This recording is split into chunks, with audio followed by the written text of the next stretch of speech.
एक बड़ा ही अजीबो गरीब मगर ईमान अफरोज वाकया हज़रत सुफियान सौरी रहमतुल्लाहि ताला अलैह से यूँ मरवी है, आपने फरमाया मैं हज कर रहा था, एक नौजवान आया और हर कदम पर अल्लाहुम्मा सल्लि अला मुहम्मदिन व अला आलि मुहम्मदिन सल्लल्लाहु ताला अलैहि वसल्लम का विर्द करता था। हज के दौरान, तवाफ में, सई में, हज के अरकान के दौरान।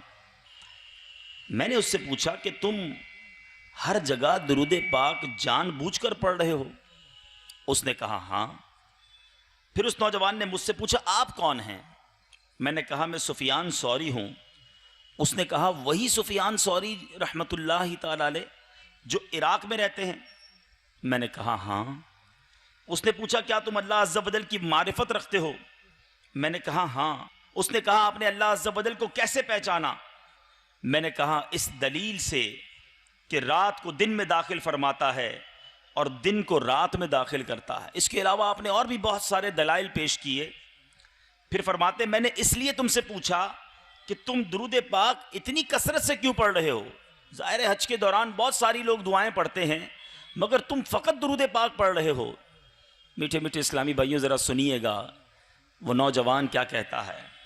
कहता है कि मैं हज कर रहा था, मेरी वालिदा मेरे साथ थी, मेरी वालिदा का वहीं इंतकाल हो गया।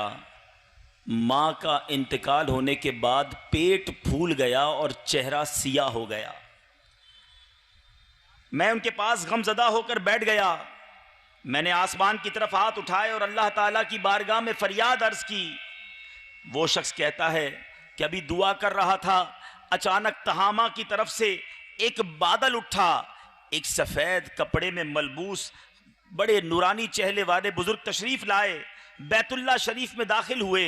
उन्होंने अपने हाथ से मेरी वालिदा के चेहरे और पेट की तरफ इशारा फरमाया। माँ का चेहरा भी ठीक हो गया, पेट भी ठीक हो गया। चेहरा सफ़ेद हो गया, पेट का मर्ज जो है वो दूर हो गया। वो जाने लगे तो मैंने उनका दामन पकड़ लिया और पूछा आप कौन हैं जिन्होंने मेरी तकलीफ को दूर किया? उन नूरानी बुजुर्ग ने फरमाया मैं तेरा नबी मोहम्मद सल्लल्लाहु ताला अलैहि वसल्लम हूँ। और मैंने अर्ज़ की या रसूलल्लाह सल्लल्लाहु ताला अलैहि वसल्लम मुझे वसीयत फरमाइए। तो प्यारे आका अलैहिस्सलातु वस्सलाम ने फरमाया हर कदम उठाते रखते वक्त मोहम्मद और आले मोहम्मद सल्लल्लाहु ताला अलैहि वसल्लम पर दुरूद पढ़ना।